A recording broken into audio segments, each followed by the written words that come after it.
এই তো খুব ভালো কথা। আমার একার পক্ষে তো কোনো কিছু করা সম্ভব নয়। অবশ্য এই ব্যাপারে আমার ভাই কি সিদ্ধান্ত নেয় তার উপরে অনেক কিছু নির্ভর করছে। আমি আমার কথাটা জানিয়ে গেলাম, আমরা সবাই আপনার পেছনে আছি। দরকার পড়লে একটা মিটিং ডেকে আমরা আপনাকে সম্বর্ধনা জানাবো। অবশ্য কোনো ব্যাপারে মাত্রা ছাড়িয়ে যাওয়াটা আমি ঠিক পছন্দ করি না। ভাড়া বাড়িটা কোনো কাজের কথা না, কিন্তু আপনি শহরবাসীদের এত বড় একটা উপকার করলেন, তাদের দিক দিয়ে অন্তত একটা কৃতজ্ঞতা তো আপনাকে জানানো দরকার। আমার মনে হয় এই ব্যাপারে কেউ কোনো আপত্তি করবে না।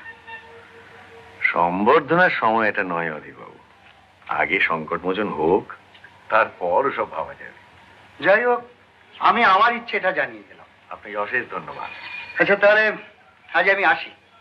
আপনি এগোন, আমি কিছুক্ষণের মধ্যেই আসছি।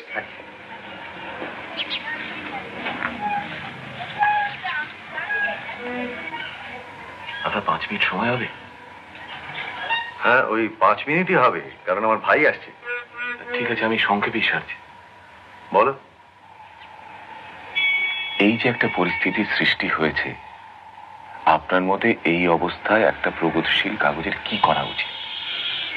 আমার মনে হয় শহরের লোককে সতর্ক করে দেওয়াটা এখন সবচেয়ে বড় কাজ, এবং অবিলম্বে যাতে এর একটা প্রতিকার হয় তার জন্য কর্তৃপক্ষের দৃষ্টি আকর্ষণ করা। কিন্তু এর প্রতিকার করবে কে? আপনি বলবেন আপনার ভাই মিউনিসিপ্যালিটির চেয়ারম্যান, মিউনিসিপ্যালিটি করবে। কিন্তু আপনার ভাই ছাড়া বেশ কিছু কর্তা ব্যক্তি রয়েছেন যাদের আমি চিনি।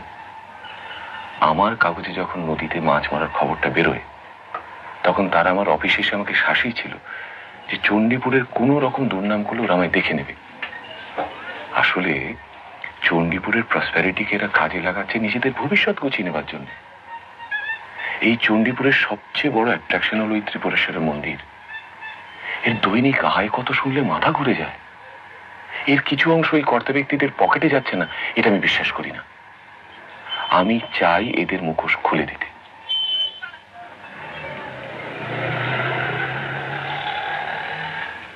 একটা কাগজের সম্পাদক হিসেবে তোমার যা করার তা তুমি নিশ্চয়ই করবে।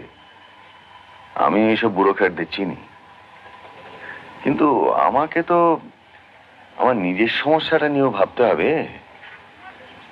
ডাক্তার হিসেবে আমার যা কর্তব্য তা তো আমি ভুলতে পারি না। কিন্তু আপনার ভাই যদি আপনার পক্ষ না নেন, আমাদের তো সব অবস্থার জন্য প্রস্তুত থাকতে হবে।